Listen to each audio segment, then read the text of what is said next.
You're listening to the free edition of the Start Teaching Guitar podcast, episode 40.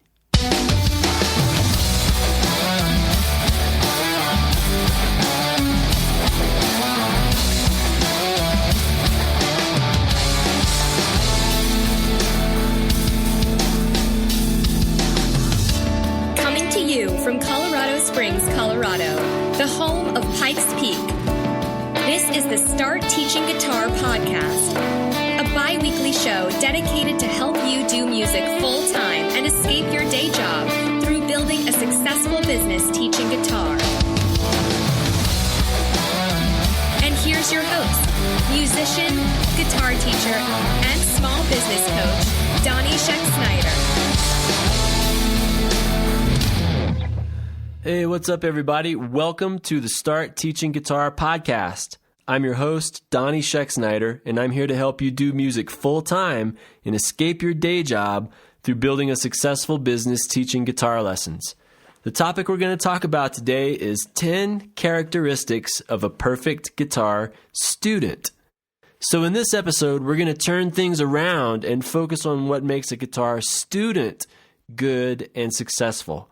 This is valuable information that you can use to attract the perfect students for your teaching business, train the students you already have to make them more ideal, and appreciate the students you have that really are great.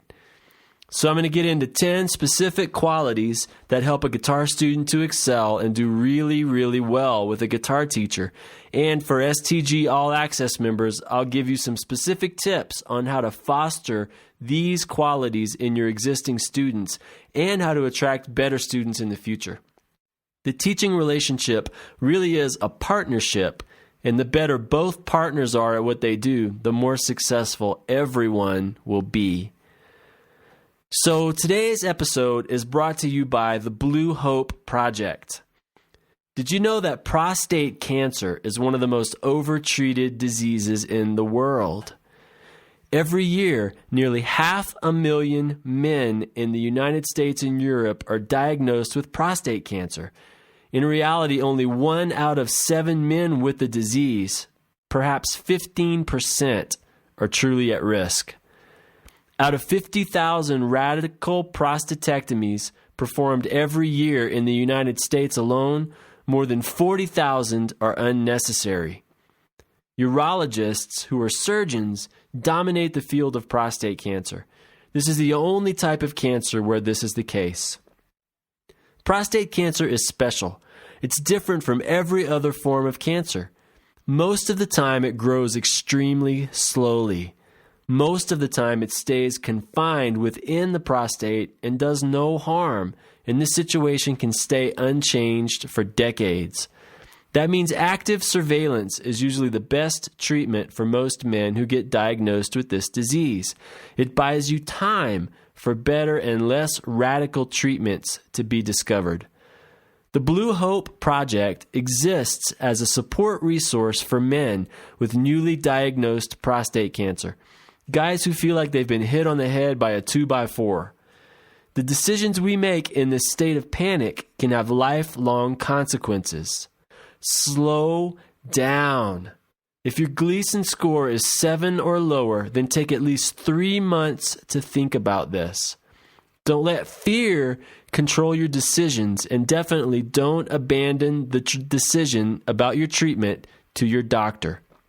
If you wait, your head will clear, and you can clearly understand what you're getting yourself into when you sign on to a treatment option. Please help us spread the word. To get more information and resources, visit www.bluehopeproject.org. Now, let's jump right into today's topic, 10 characteristics of a perfect guitar student.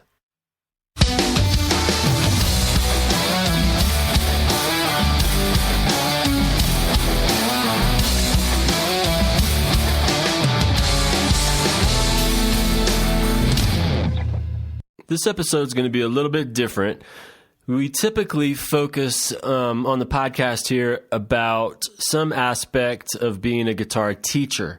But today we're going to kind of switch things around, and we're going to focus on the other chair in your teaching studio, the one that you look at whenever you sit down and teach lessons, the student's chair. That's what we're going to talk about today. So honestly, you already know this, but a relationship between a guitar teacher and a student it's really a 50-50 type of thing, right? You have your role to play as a teacher, and that's providing instruction, troubleshooting problems with the students playing, motivating them, encouraging them, giving them incentive, and all of those other kinds of things. Those are all parts of being a good teacher. We talk about that stuff all the time. But the truth is, your students have their role to play in the relationship too. And it's kind of like being a good patient when you see a doctor, right? I've been having some medical challenges lately that you may or may not have heard about, but through kind of this whole process that I've been going through, I've learned a lot about my responsibility as a patient. So that means that I have to take ownership for my own health and well-being and recovery. I can't let my doctors make all the decisions for me, right? I have to take responsibility for my own success. And the same is true with guitar lessons. So there's a whole set of skills that go along with being a good patient, and there's a whole set of skills that go along with being a good guitar student too. So you should always focus on being the best doctor you can be, right? Quote unquote. But the ultimate success of this thing is going to be up to the patient, the student. So, and there's really no such thing as a perfect student, but there are a bunch of qualities that can make a student a lot better. And I'm going to share 10 of them with you in this episode today. So it's going to be some good stuff. You're probably going to want to take some notes here. But let's talk about first why having good students matters in the first place. You know, I mean, if you've been doing this for a while, you already know the answer to this question. But if you're new to teaching guitar, you might be thinking, man, I would be happy just to get any students. I don't care who they are. I don't care what they're like. I just want as many students as I can get. Students equal money, you know. But let me tell you why you want to make sure that you get the best quality students that you possibly can, right? First reason is teaching students with all the right characteristics makes your job as a teacher so much easier. You know, it doesn't take long when you're teaching guitar lessons for you to realize, you know, for that kind of honeymoon phase to wear off. And it's like, okay, I'm going to change my perspective a little bit. I don't want any and every student that walks in the door to study with me. You're going to realize that some of them are going to be a good fit. Some of them are going to be a bad fit. And if a student is a good fit for you and for what you do, then everything you do with them is going to be easier. It's going to be more enjoyable for you and for them. It's going to be more effective. But if a student is a bad fit, then nothing that you do with them is going to be enjoyable. You're going to dread every time they send you an email, every time they call you and you see their number on your cell phone, every time they show up for a lesson, you're going to be like, oh my gosh, I have to teach this person again. And you don't want it to be that way, right? You only live once. Life is too short to hate what you do for a living. So teaching better quality students helps to make all of this stuff more worthwhile for you. So that's an important reason why you want to teach the best quality students that you can. And the other reason is the better the student, the better results they're going to get. You know, I mentioned before this is a 50-50 partnership between you and your students. A partnership is an important way to look at this because you got to realize that one partner can't drag the other one to success. You can't drag a student as the teacher. You could be the best teacher, but you can't drag a bad student into being a successful guitar teacher. You can't make up for all of their deficiencies with your skills as a teacher. And the same thing is true on the other side too. A good student can't drag a bad teacher across the finish line and beat to success either.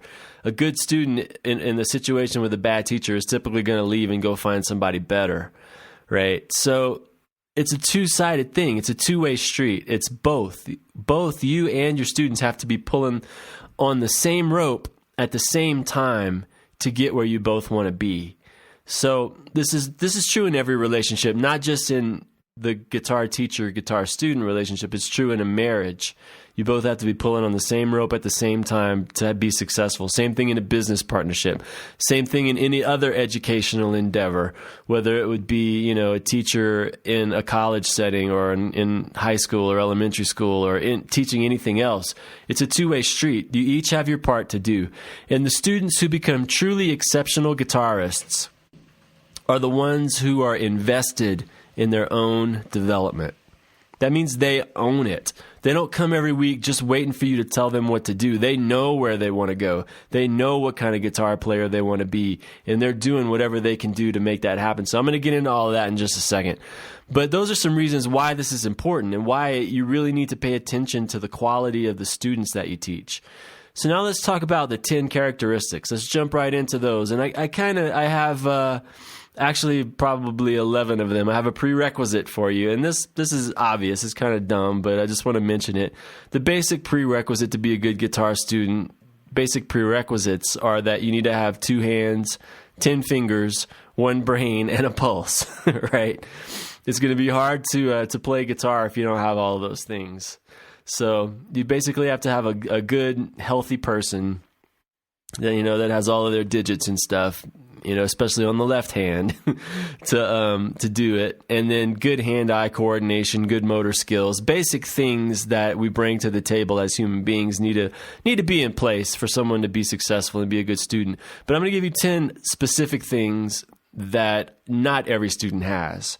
Okay, so these are all things that you want to look for in an ideal student, or things that you want to try to foster and encourage in your existing students to make them better. So the first one is a good work ethic. Hard work is so important. And you want students that are going to work hard, that are going to practice every day, that are going to complete the assignments that you give them, and not just cram them in the night before their lesson. You want someone that's going to put maximum effort into each assignment that you give them, ideally. Because hard work can easily overcome a lack of natural talent, no matter what it is that you're trying to pursue. Very few of your guitar students, just like very few of us, are endowed with an amazing amount of natural talent so that we're, the next Eddie Van Halen or Steve Vai or, something like that. But if you work hard and you do your job as a student, you can overcome a lack of natural talent and still be highly successful and be able to play and perform at a very, very extremely high level just by the amount of work that you put into it. It'll pay off. It might not be as easy for you as someone with a bunch of natural talent, but working hard, you can overcome that limitation. And your hardest working students are almost always going to be your most successful students with the guitar, because that attitude, that work ethic carries over into other areas of their lives too that's required to be successful, honestly. So you want students that have good work ethic with regard to practice. You want people that have good practice skills, right? A student with good practice skills understands how and what to practice, and then they actually go and do it.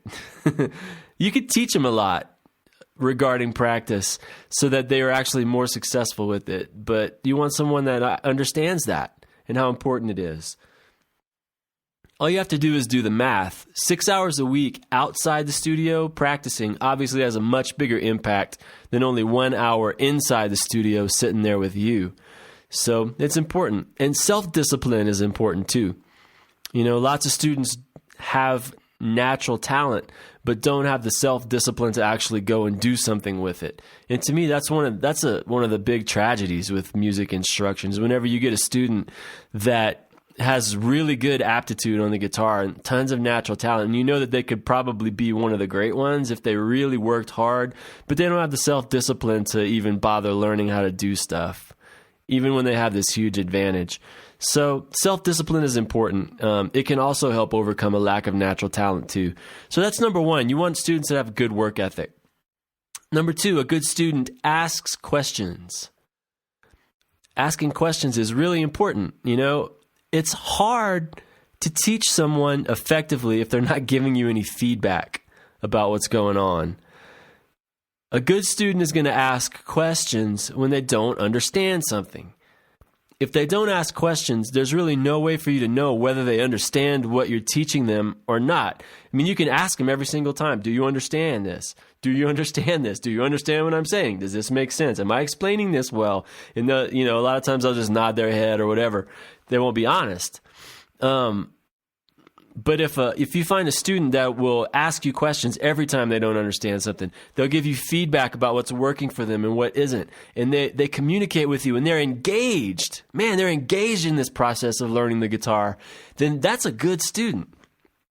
No questions from them means that you have to assume that they understand. And that's a dangerous thing to assume, because when you assume, you make out of you and me. So, yeah, it's an old joke there. You may or may not have heard that one before. I'm not going to repeat it here in its entirety. But a good student is going to ask you questions a lot. And a less good student is just going to keep quiet and then try to figure it out on their own later. And that's usually because of fear, right? They're either afraid that you're going to reject them or something if they aren't getting it as fast as they think you want them to. They have this whole mental head game thing going on, or maybe they're just intimidated by you. That's a real problem with a lot of guitar students and their teachers. They're just intimidated by this person who can play so much better than them and who's kind of in an authority role. But the sad thing is that these students miss out if they're too afraid to ask questions because they don't grasp key concepts that could serve as building blocks later to make them a better guitar player. So you definitely want students that are going to ask a lot of good questions. That's the sign of a really, really exceptional student. So number 3 out of the 10 is a good student is involved beyond just the lessons. So I'm talking about extracurricular activities here. So a good student is going to be jamming with other musicians as often as they can. They're going to if they're not playing in a band already, they're going to be auditioning and trying to get into a band so that they can apply all of the stuff that they're learning. A good student is someone that's going to go to as many live shows to see guitar players play as they can. And they're going to read a lot of music-related books. They're going to listen to a lot of guitar music. They're going to be involved with the whole guitar thing outside of their lesson time with you. And if they do that, these things all help instill confidence, which always improves your abilities on the guitar. A lot of times you got the skills and the abilities, but if you don't have the confidence, you're going to hold back and not be the kind of player that you could be.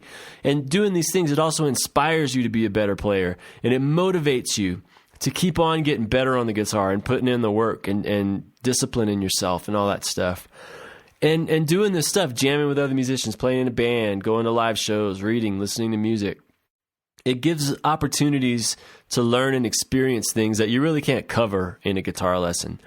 You could teach someone how to play for a year, and they're going to learn probably more in a 4-hour practice session with a band the first time they actually get up there about what it means to be a real guitar player than you could ever teach them in that whole year of sitting in lessons with you. It just gives it instant context, real world context for the things that they get taught in their lessons.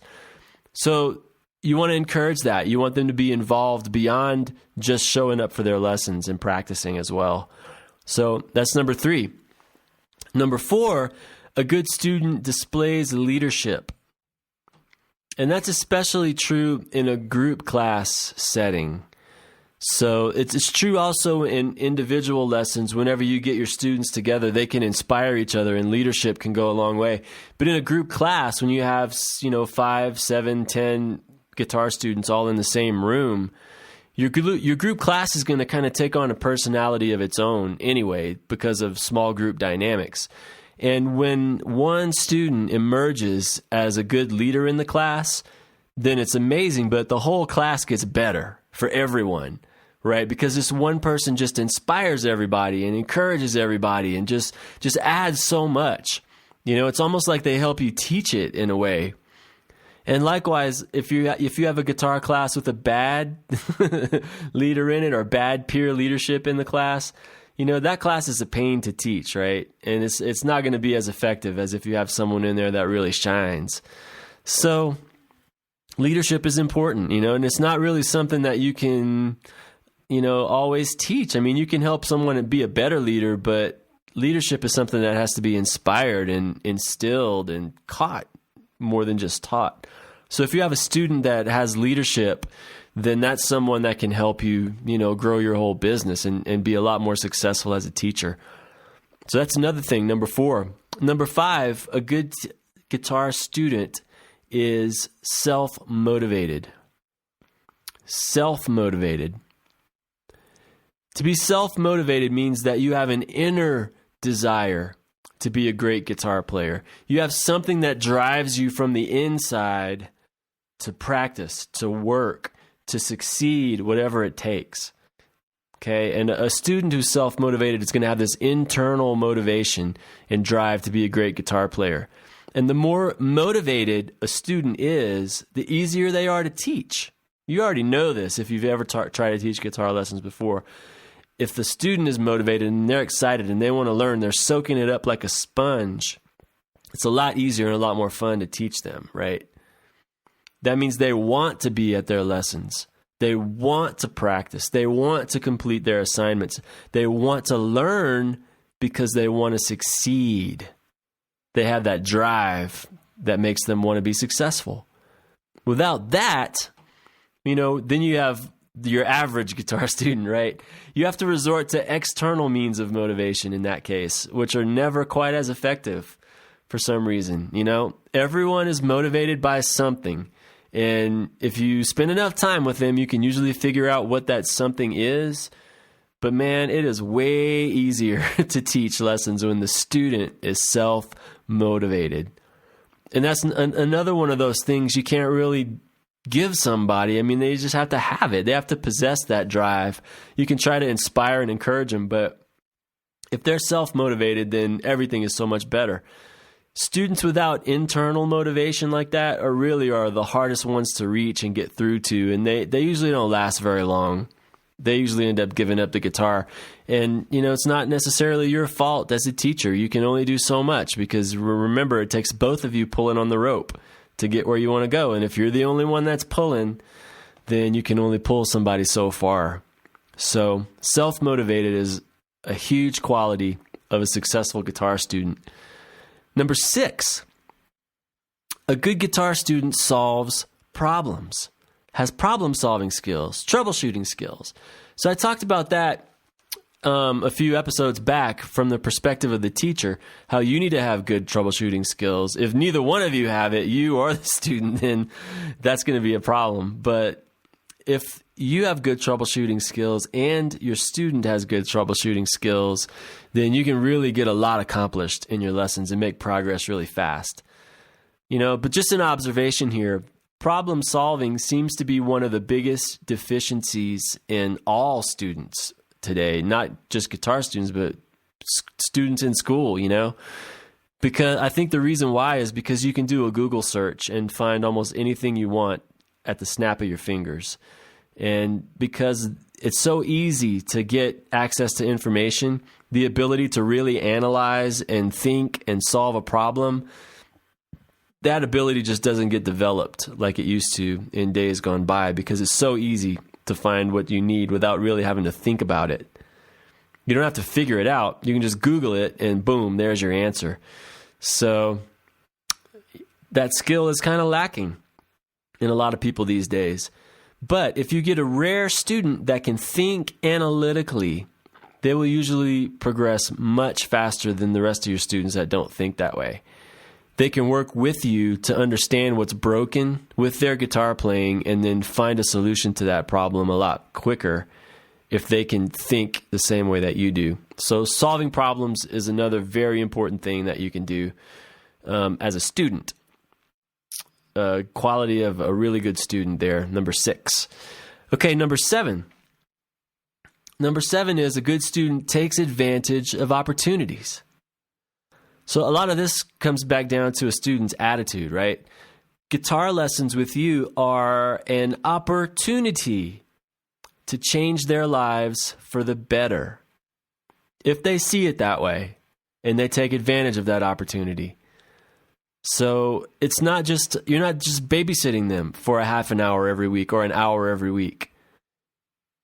That's not what the lessons are about. They're not just, you're not just getting money out of them, and looking after them and dealing with them for an hour. It really is an opportunity to change their lives for the better forever if they see it that way and engage in it and take advantage of it. So even if mom and dad, if it's a kid, are paying for it and forcing them to come, their attitude is key here. Do they view the lessons as an opportunity? Do they view the lessons as something cool and exciting? Or is it just another chore to them, just another thing that they have to do, like going to math class or something like that? Their perspective is what I'm talking about here. Do they see things as opportunities and then take advantage of them? When a student is grateful for the opportunity to study the guitar, they're glad about it and they're grateful and they see it as something that can really help them. They get engaged in the process. When they see it that way, they get engaged. So that means when they're engaged, that means they perform in recitals. They buy the books that you recommend. They make it to the auditions to get into bands. They see an open door for them to be more successful on the guitar, and they walk right through it every single time. So it takes a special person to recognize those opportunities and to take advantage of them. But if you have a student that does that, then you got a really good one. So that's number 7.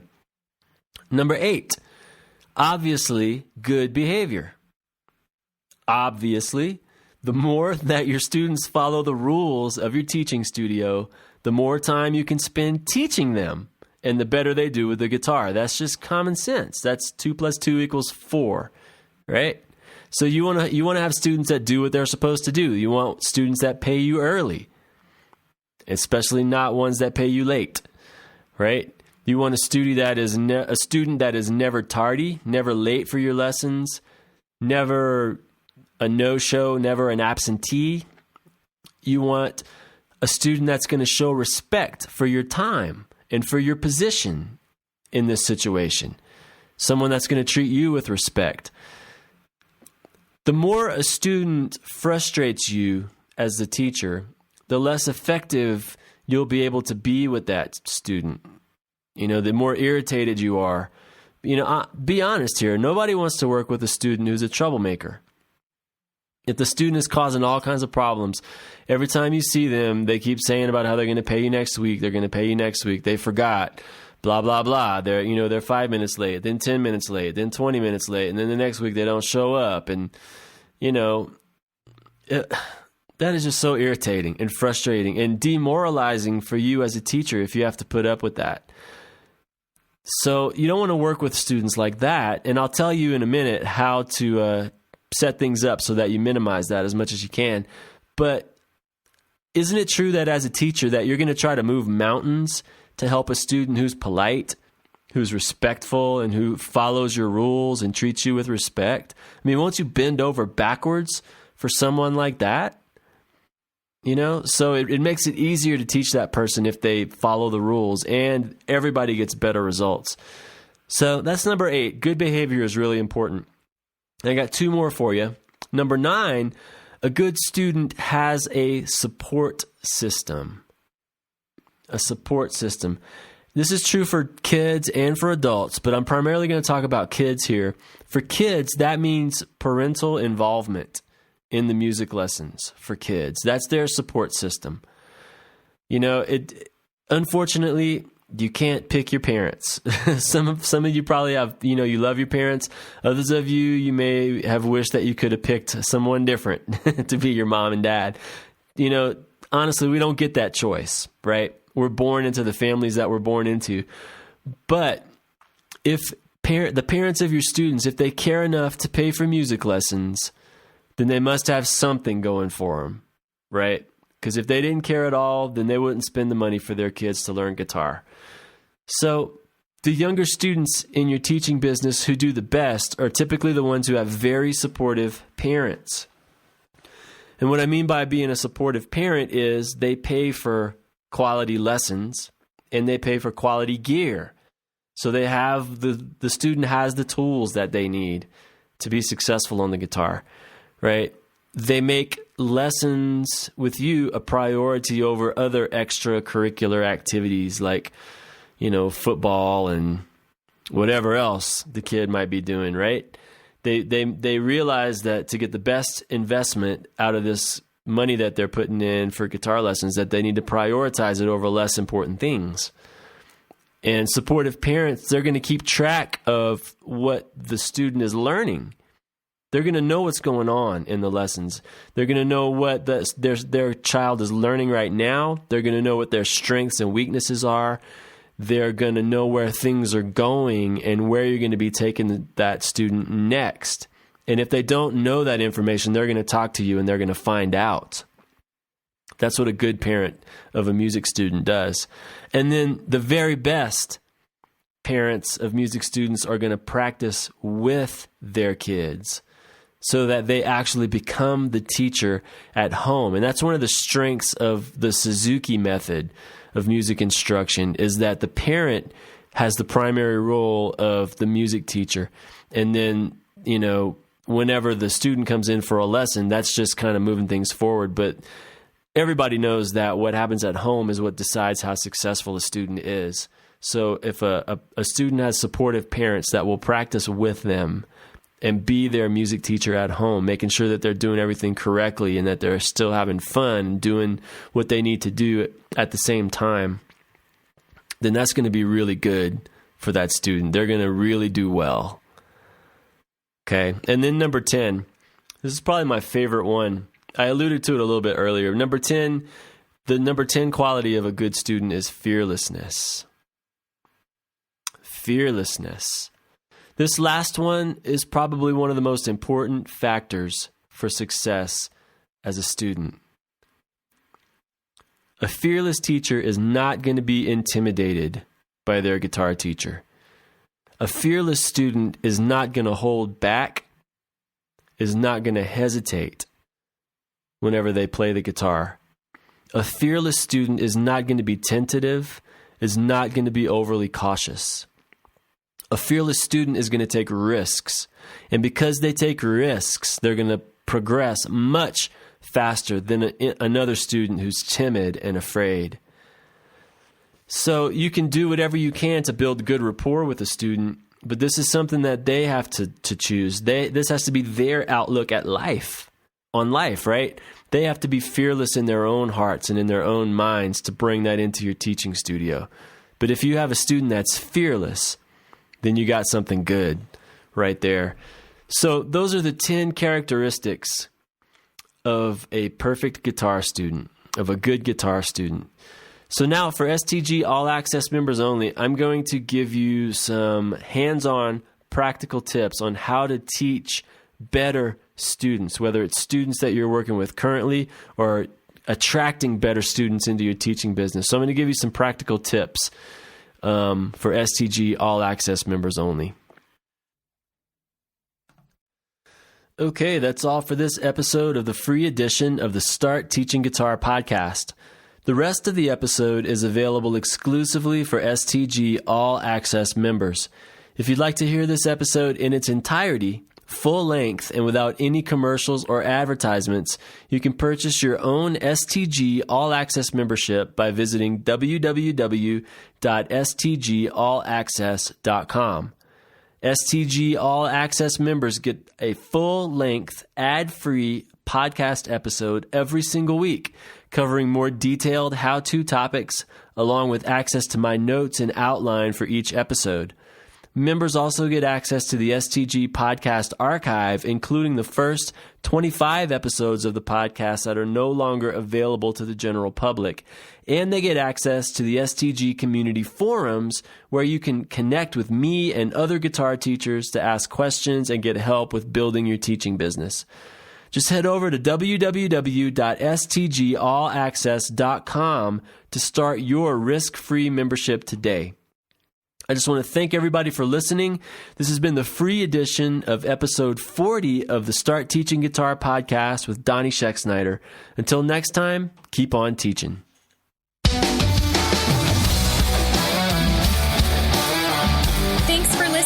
the Start Teaching Guitar podcast with Donnie Scheck-Snyder. If you like what you heard, we hope you'll pass along our web address, www.startteachingguitar.com, to your friends and colleagues. Be sure to check out the podcast page on our website to listen to previous episodes of the show. Join us next time for another edition of the Start Teaching Guitar podcast.